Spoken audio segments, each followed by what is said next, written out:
Aí, garotada, que bom estar com vocês de novo. Olha, uma semana já foi. De semana em semana, amiguinho, o Enem bate aí na sua porta. Quem estiver bem preparado, não vai ter medo algum. E estamos aqui de novo, Biologia, comigo, Geraldo, e bate-bola com língua moderna espanhola. Don Jaime, como estás? Grande abraço. Olá, que tal, né? Muy bien. Muy bien. Muy bien. Tranquilo? Tudo muito Vamos tranquilo. mais uma? Luan, cara amigo Luan, manda lá, Luan. E aí, galera, tudo bem? E aí? Vamos lá? Bora. Preparadão aí? Tamo aqui, né? Tamo junto. Gente, a gente tem mais umas questõezinhas de biologia, mas antes disso, cuidado. Quanto mais você souber, melhor. Mais armas você tem. Mas não é essa a única característica de quem vai a um concurso público amplo como é o Enem. Você também tem que ter a capacidade de perceber padrões. Se você analisar o mundo que te cerca, você vai encontrar padrões de funcionamento. Amigo, quem treinar e perceber padrões mais rapidamente, o mundo é seu, está na sua mão. Você precisa anotar os detalhes do texto do Enem fundamentalmente. A vida a gente ganha e perde não é por grandes obras, mas por detalhes. Então você vai anotar cada detalhezinho que você observar no texto. Vai perceber se há algum padrão de funcionamento, algum padrão histórico ali. E depois vai para o comando da questão. Aí fica fácil, né? O texto é longo, eu leio com atenção, muita atenção, uma vez só, anotando tudo que eu tenho que fazer. Terminei de ler o texto, eu tenho tudo organizado. É só ir lá, analisar as alternativas, meu amigo, e mandar ver, acertar a questão. É mais fácil do que você imagina. Eu só preciso de organização. Então vamos à tela. Por favor, lá, Don Jaime, clicando na tela. Observe lá a telinha, gente. Nós temos aí mosquito. Isso supõe transmissão de doenças. Olha ali uma vacininha, ou seja, prevenção de doença. E olhe para mim, por favor. Toda medida tomada para evitar ou restringir um alastramento de doença, a gente chama de profilaxia. Olha que nome bonito. Anota aí, profilaxia. Vou colocar aqui na tela para você, ó. Profilaxia. Quando eu digo qual é a profilaxia de tal doença, eu estou perguntando o que eu faço para evitar a doença. Vamos lá, Don Jaime? Bacana. Ó, e você tem aí uma cobra tirando o veneno da cobra. Aliás, para que o pessoal estaria tirando o veneno da cobra? Exatamente para ir para o laboratório e depois produzir um soro antiofídico. A gente já tem aqui uma diferença de soro e vacina. Anota aí. Todo ano o Enem cobra diferença ou característica de soro e vacina. Gente, soro é curativo, soro é ação imediata. Você pega ali o veneno da cobra e inocula num outro animal, preferencialmente o cavalo, que é fácil manipular, vai dando doses aos pouquinhos. Isso induz esse animal a produzir anticorpo. Aí o que é que a gente faz? Isola o anticorpo e isso é o soro. Portanto, soro é o anticorpo pronto, já para ação, logo ação imediata. Vacina não.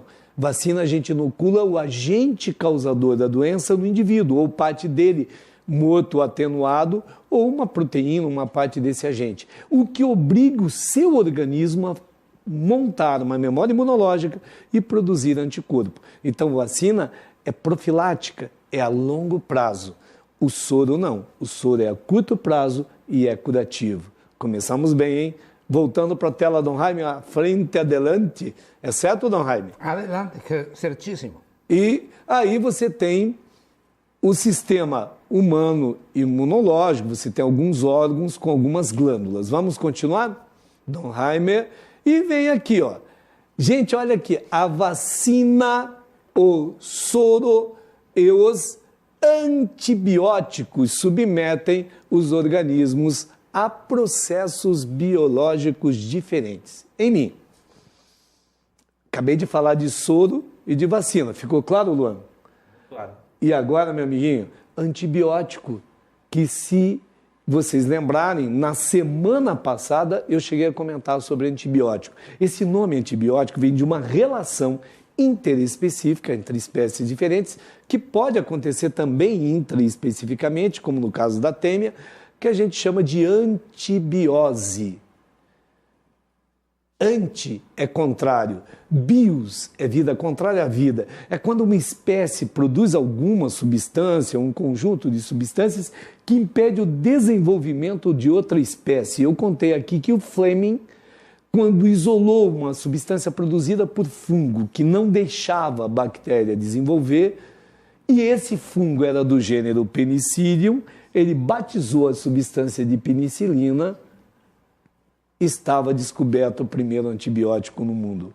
Portanto, antibiótico é tratamento contra bactéria. Anota aí, antibiótico não é contra vírus, é contra bactéria. Voltando para o texto, aí diz o seguinte: pessoas que viajavam para regiões em que ocorrem altas incidências de febre amarela, de picadas de cobra, peçonhentas, então venenosas, e leptospirose. Gente, leptospirose causada por uma bactéria. Lembra que o Brasil tem época que chove mais, então tem grande incidência de enchente e possibilidade de leptospirose transmitida aí por ratos. Febre amarela é causada por vírus, ok? E cobra peçonhenta que vai acidentalmente atacar as pessoas. E querem evitar profilaxia ou tratar problemas de saúde relacionados a essas ocorrências, devem seguir determinadas orientações. Sublinhou aqui. Ao procurar um posto de saúde, um viajante deveria ser orientado por um médico a tomar preventivamente, o que é? Profilaticamente, então, ou como medida de tratamento. Vamos lá, Nohaime? E agora tem as opções.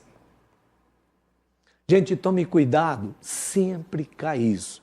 O que é que você vai fazer a semana na tua casa? Você vai fazer um quadro comparativo com as principais doenças virais, bacterianas, causadas por protozoários e os vermes, doenças causadas por plateumintos e nemateumintos.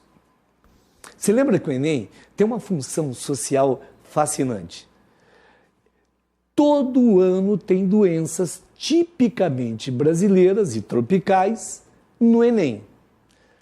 O objetivo qual é? Mesmo que você não acerte a questão, mas impressioná-lo, porque com certeza você vai transmitir essa informação para frente, para a família. Como você viaja por regiões brasileiras, você está sujeito a esse tipo de doença. Por exemplo, uma doença muito típica, muito característica do norte do Brasil, a malária. Como a gente tem lá no Nordeste a esquistossomíase americana, a esquistossomose. Daqui a uma semana eu viajo para a Amazônia para uma expedição científica. Eu já recebi orientação com cuidados, por exemplo, em relação à malária, a acidentes com cobra. Então, quando eu viajo para uma região, eu tenho que primeiro me informar que tipo de doença é típica daquela região. E aí você tem outra coisa em jogo, que cai muito no Enem. O conceito de endemia e epidemia. Endemia, eu falo daquelas regiões em que os casos de uma doença são normalmente muito altos, em que outra região seria uma tragédia. Por exemplo, acabei de citar a malária no norte do Brasil. algumas regiões da África, tanto é que a gente tem uma área da África que a gente chama de cinturão da malária. Os casos aí são muito altos em relação aos outros locais do planeta. Portanto, essas regiões são endêmicas para esse mal. Guardou que é endemia? Aí você pode ter isso em forma de gráfico. O Enem vai cobrar gráfico de você, não sei do que, mas vai. Ele diz que vai. Epidemia, eu falo daquelas regiões em que há uma subida abrupta dos casos de uma doença, aí entra em alerta a saúde pública, a população, a mídia, e rapidamente também esses casos voltam ao normal. Então essa subida abrupta eu chamo de epidemia. Se essa epidemia tiver uma característica intercontinental, como foi, por exemplo, a gripe espanhola, aí a gente chama de pandemia. Tá claro? Então, 3 conceitos. Geraldo, gostaria de... Dom Jaime. Isso. Gostaria de pegar Você falou de gripe espanhola. E muita gente acha que a gripe espanhola se originou na Espanha. Não, gente. Não, gente. É porque os jornais espanhóis da época noticiavam essa gripe que havia em outros lugares do mundo, nos quais essa informação era censurada. Então muita gente, é lá da Espanha. Lá se informou sobre esse problema que havia em outros lugares do mundo. Então, aliás... então fica aí clara a observação, que muitas dizem, foi a gripe espanhola da Espanha. Negativo. Lá houve a informação que em outros lugares do mundo era censurado. E o Brasil perdeu... Fica essa observação aí. E o Brasil perdeu 18 soldados na Primeira Guerra Mundial. Todos por gripe espanhola, nenhum por tiro. Ok? Epidemia, endemia, pandemia. Vamos voltar ao texto? Aí o que você teve? Só que você tem que guardar a sequência. Volta um pouquinho lá, Dom Jaime. Olha lá. Vamos... Só para você lembrar aqui. Falamos de vacina, soro, antibiótico. Estamos falando de febre amarela, estamos falando de picada de cobra e leptospirose. Adelante.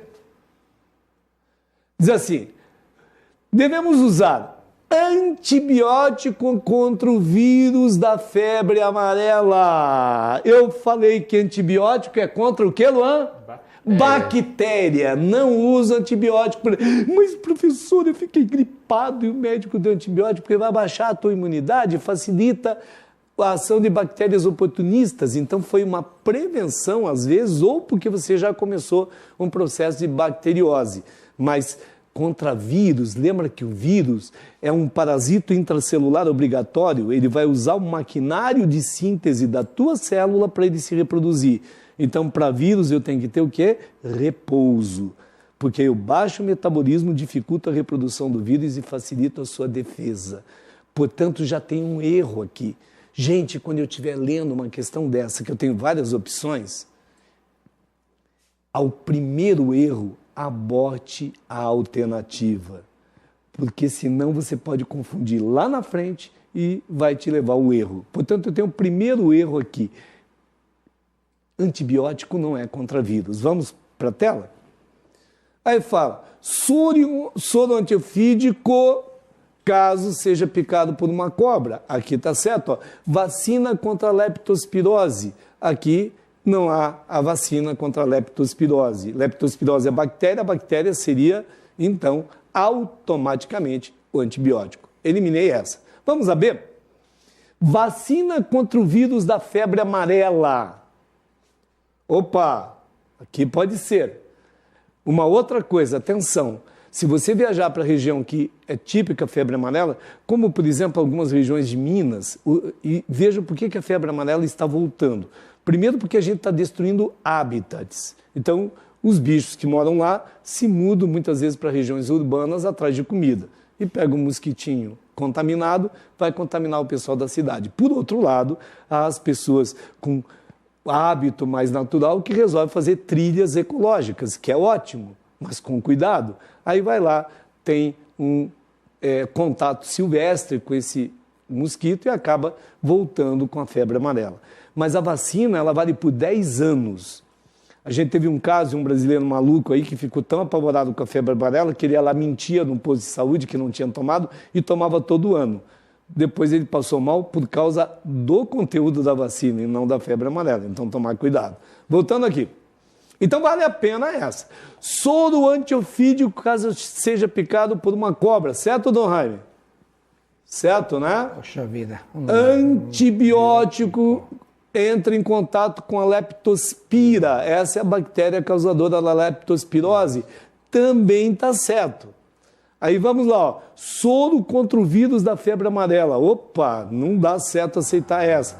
Antibiótico ou soro tanto quanto o vírus da febre amarela como o veneno de cobra.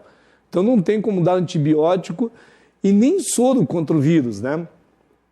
Depois, soro antiofídico e antibiótico contra a leptospira, bactéria. Gente, o que é que eu vou fazer com soro antiofídico contra a bactéria?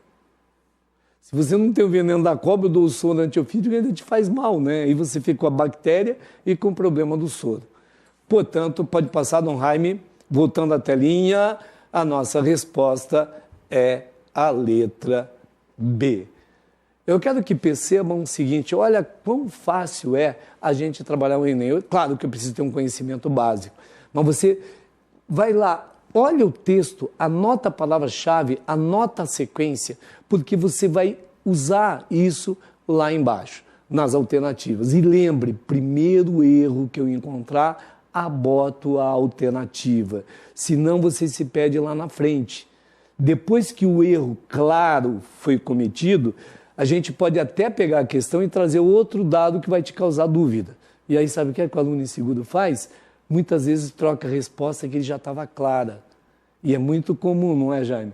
Aí o aluno vem dizer, eu sabia que era aquela. E por que não deixou? Então, a gente definiu, pronto, não se alugue mais. Vamos para outra questão, não, Jaime? Vamos lá. Tocando lá, próxima questão. Opa, temos balas, chocolates. Isso significa alto teor de açúcar. E olha aqui do lado, Dom Jaime, olha que beleza aqui, ó. Meu Deus do céu. Olha que buraquinho nesse dente, ó. Olha aqui, ó. Imagina a dor. Opa, o que a imagem está jogando você para analisar a questão de carboidrato, de açúcar com cárie dentária. Agora, já que você está olhando o carboidrato, você professor, eu estudei isso na bioquímica, ótimo, vai lá, revisa carboidrato.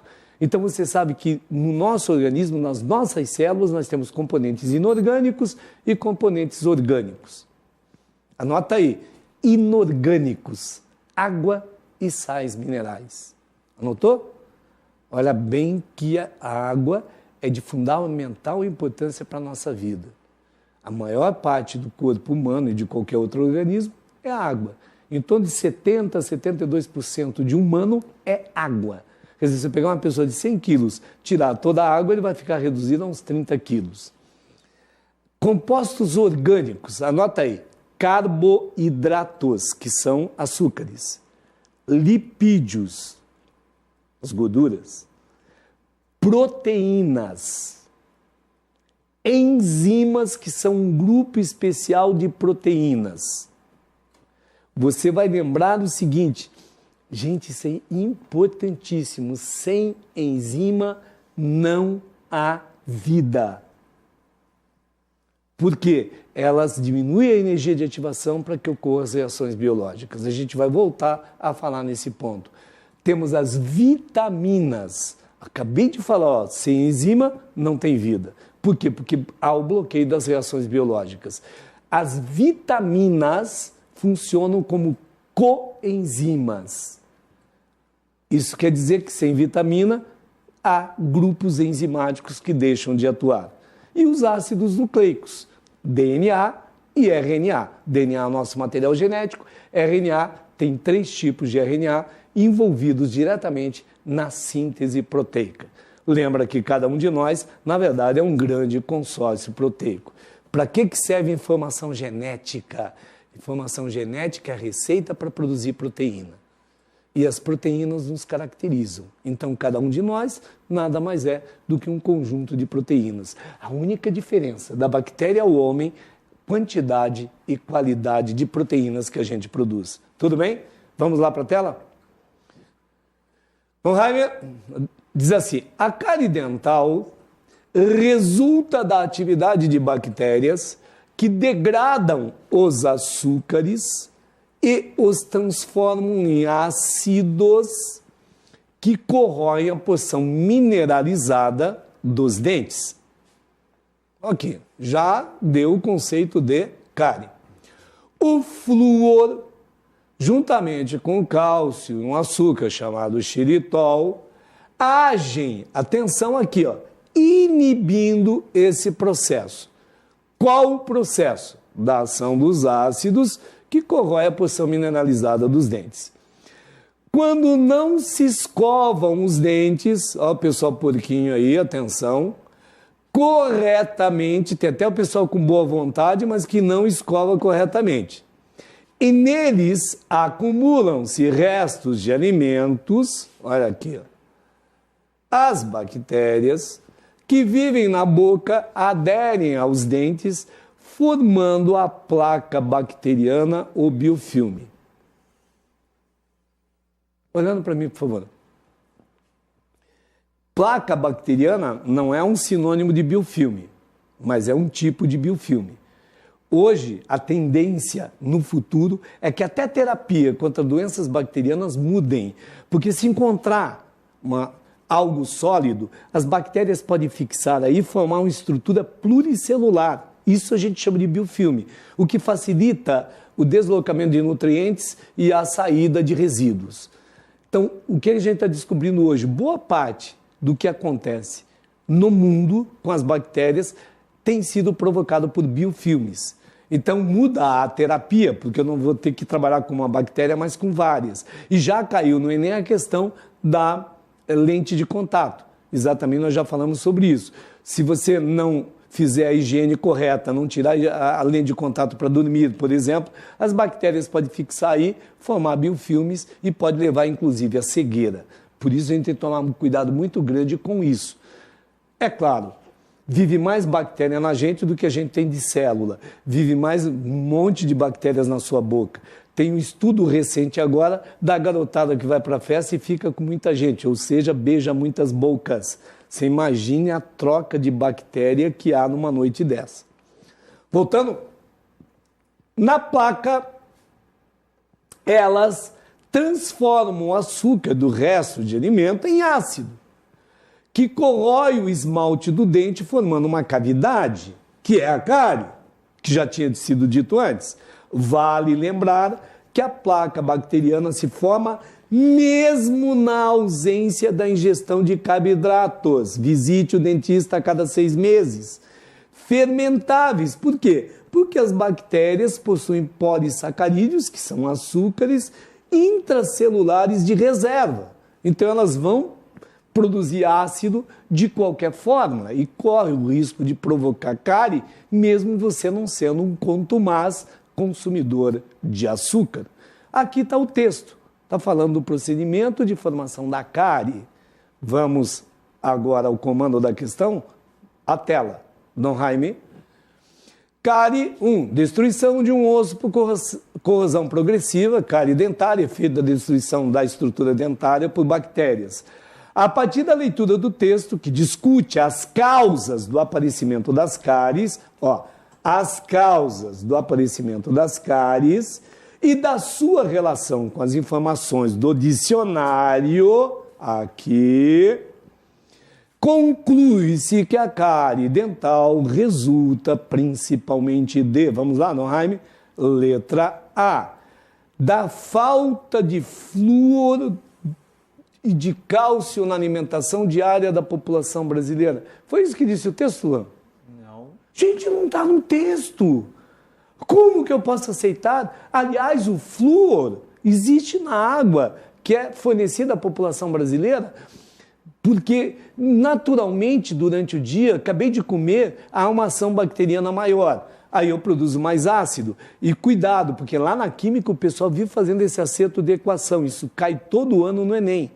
Aí eu aumenta a desmineralização do dente. Aí na hora que você está longe da refeição, ocorre uma remineralização do dente. Portanto, eu vou desfazendo e refazendo diariamente. E aí, como você tem o flúor incorpora e torna essa base mineral mais sólida. Se ela é mais sólida, é mais difícil a corrosão pelos ácidos produzidos pelas bactérias. Só que aí você também não pode ter exagero de flúor, porque pode, já que foi cobrado o neném, um mal chamado fluorose, porque aí ele incorpora demais e muda a pigmentação do dente, inclusive. Aí é uma questão mais estética. Mas lembra, não foi citado coisa alguma da falta de flúor e cálcio, muito pelo contrário, eles protegem contra a cárie. Vamos lá na B? Consumo exagerado de xilitol. Opa! Lembra do texto, Dom Jaime? Sim. O que disse? Que o flúor, o cálcio e o xilitol inibem o processo. Se eu tiver dúvida, eu volto ao texto. Quem disse para você que se precisar você não pode voltar? Claro. Eu tenho que organizar. Se eu organizar, eu tenho que voltar menos. Mas se dúvida houver, eu releio. Mestre, clássico ping-pong, né? Vai e volta, até que não haja dúvidas, isso é claro. Sim, eu preciso tirar minha dúvida. O texto, muito pelo contrário, diz que interfere evitando aquele processo. Vamos lá para C? Redução na proliferação bacteriana quando a saliva é desbalanceada pela má alimentação. Ora, não resulta da atividade bacteriana? Se eu tiver menos bactéria, eu vou ter menos formação de ácidos e aí não colabora para a cárie. Eu quero explicar por que tem cárie. Vamos voltar a D? Uso exagerado de flúor. Gente, falou que o flúor protege, inibe o processo. Não falou em uso exagerado de flúor. Você viu isso no texto, Luan? Não vi. Tivéssemos na Alemanha, né? Nein. Não, cara. Você não ouviu isso. Muito pelo contrário, eu acabei de falar há pouco que o uso exagerado do flúor causa um outro mal chamado fluorose, e não que provoca cárie. Continuando o texto, diz assim: um agente que em alta quantidade torna-se tóxico à formação dos dentes. Ele interfere aí sim, mas não chega, não vai te matar por isso. Letra E. Jaime, olhem para mim. Se eu tenho certeza que a A está errada, a B está errada, a C não é a certa e a D também está errada, qual é a minha resposta? Já vai direto e vai para a próxima questão. É isso o tempo. E esse fator de conhecimento estruturado de uma prova também se cobra. Terminou e vai para outra, ganhando tempo. Você sabe por quê? Porque eu posso agora pegar E, colocar num nível mais alto e vai gerar dúvida. Aí sabe o que o aluno faz? Eu sabia que as 4 estavam erradas. E por que trocou a resposta? Então, a partir desse momento, eu tenho certeza que a resposta é a E. Vamos ver o que ela diz? Atenção. Consumo excessivo de açúcares na alimentação e má higienização bucal. Inclusive, o texto falou que tem gente que até faz a higienização, mas de forma incorreta, que contribui para a proliferação bacteriana. Ao proliferar as bactérias e ao usarem esses açúcares, por quê? Porque, imagina, você tem um ambiente satisfatório, um sítio legal, né? De proliferação e tem comida, as bactérias vão reproduzir. Uma bactéria em condição ideal, ela se reproduz a cada 20 minutos. E aí, amigo, vai processar esses açúcares, produzir ácido que vão lá corroer o seu dente. Vamos lá, Dom Jaime? Só mostra a resposta para esse povo? Olha, então a nossa resposta tranquilamente a letra E. Tudo bem? Agora, gente, abre caminho, se você sabe estudar, para outras coisas. Então, tarefa durante a semana, fazer uma tabela das principais viroses que assolam esse país, das principais bacterioses, das principais doenças causadas por protozoários, e aí a gente tem a malária, por exemplo, como carro-chefe, das doenças causadas por vermes, plateumintos, aí a gente tem o caso da esquistossomise, que sempre cai no Enem, e de algumas doenças provocadas por nematodas. Aí tem as caridíase, que é a lombriga, que o pessoal... Tem gente que vai a óbito porque está tomado por ascaris, por lombrigas no seu intestino delgado. E a fêmea chega a ter 45 centímetros de comprimento, às vezes tem tanto que eles formam um novelo e obstruem, fazem uma oclusão intestinal. Isso deve dar uma dor terrível. E aí, Dom Jaime, no interior do Brasil, eles dizem, sabe o Zé? Pois o Zé morreu de nó nas tripas. Você já deve ter ouvido falar sobre isso. O nó nas tripas é, na verdade, oclusão intestinal pelo ascaris. E ainda tem o Ancilóstoma duodenale e o Necátoma brasiliensis, que causam o amarelão. E aí vem a cultura, porque é a doença do jeca tatu. Exatamente. Né? Então, gente, você tem durante a semana para fazer uma varredura nesses temas, inclusive estudar vírus e estudar bactérias, que foi o que a gente acabou de ver. Né? Por enquanto, estamos a terminar mais uma semana, Dom Jaime, suas... E é um texto, Geraldo, belíssimo, porque fala de cáries, tá? A preguiça de hoje, viu, molecada? Será dor de cabeça e dor de dente de amanhã. Texto belíssimo. Luan? Não, muito interessante que você falou no começo até, dessa proposta do Enem, né? Apesar de ser uma prova super cansativa, essa proposta que o aluno sai com alguma coisa dele, né? Tanto em biologia, como em geografia, história, essa relação cultural, essa ideia de relacionar o que acontece no Brasil e tal, né? É bem interessante. Olha, gente, essa integração cultural é você se apropriar do país ao qual você pertence. Onde quer que você vá, você pode ir para qualquer lugar do mundo, mas na tua testa vai estar escrito brasileiro. Uhum. E você vai ser um estrangeiro onde quer que você vá. Essa é a tua terra. Você pode ir, pode cumprir tua missão profissional em qualquer lugar, mas essa terra é sua. Se aproprie da sua terra. Tenha orgulho da terra a qual você pertence, onde você nasceu, como você vai ter orgulho. Aprenda a conhecer a tua cidade. Se aparecer alguém de fora, o que é que você vai mostrar da tua cidade, da tua história? Lembrem que as duas disciplinas mais importantes para a formação do homem são a história e a geografia. São a história e a geografia que te dão raízes. Você precisa conhecer o teu país, você precisa conhecer a tua cidade, o teu estado. Aí eu começo a me entender como homem.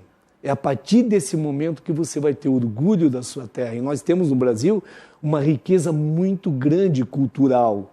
Não caia naquela besteira de algumas pessoas que dizem, vamos separar o país. Separando o país todos perdemos. A gente perde poder de barganha internacional. Hoje, o país do tamanho que está, continental como ele é, rico como ele é fascinante. Uma potência. Né? Uma potência. Uma potência total. A nossa população é a melhor população do mundo. O brasileiro é um povo fantástico, a nossa civilização é fantástica. Nosso erro é um só, é político. E aí, só nós podemos resolver, não é, Dom Jaime? Grande abraço para futuros universitários. Mais gente. Gente, um grande abraço, estude, leia, estude bastante, que vai valer a pena. Você vai ter esse retorno com certeza no seu futuro e o Enem é logo ali, daqui a alguns meses. Um grande abraço, gente, até a semana que vem.